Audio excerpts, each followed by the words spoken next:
Carlos Lopes, it's a pleasure to welcome you to UNESCO, to the Thought Leaders series of the MOST program, which is a space for innovative minds to reflect on current regional or global challenges.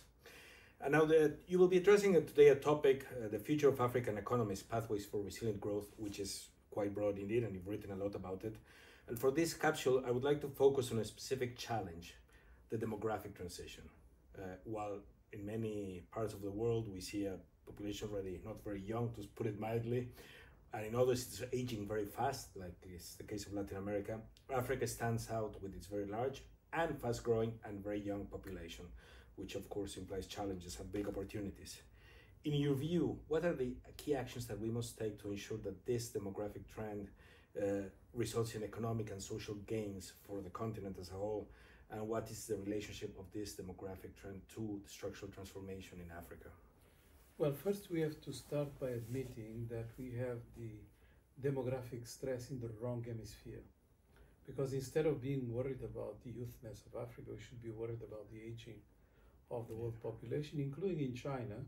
That has obviously surprised many, but it's not really to be surprised given the one-child policy. Indeed. That was sort of the main factor for quick aging. But when you look into the evolution of the systems of production, it's very easy to understand that the more tech-intensive products and processes become, the more difficult they will be for an aging population to absorb, and the more appealing they will be for the digital natives. What people fail to understand is that 1 in every 2 newborns is African. Therefore, Africa has the bulk of the digital natives. And that is not replaceable just by robotization, automation, artificial intelligence, and all the tech developments, because the more you go in that direction, the more the nature of the labor markets change, for sure, but you continue to have a certain number of functions that have to be performed by individuals. Therefore, what is actually happening is a paradigm shift in the way labor is organized, rather than a disappearing of jobs by people. So the working population of Africa is an asset for the world, but it's only an asset if it is properly taken into account in planning, in strategizing, and obviously in terms of access.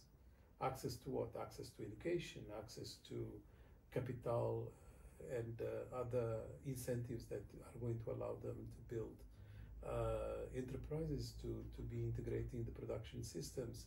So what we are now, in terms of just edging, is the understanding that this youthness of Africa will require a complete overhaul of the way we look into Africa, because it's going to be probably one of the regions of the world that will be most in demand for a variety of reasons that we're just discovering now. Thank you very much, Carlos Lopes.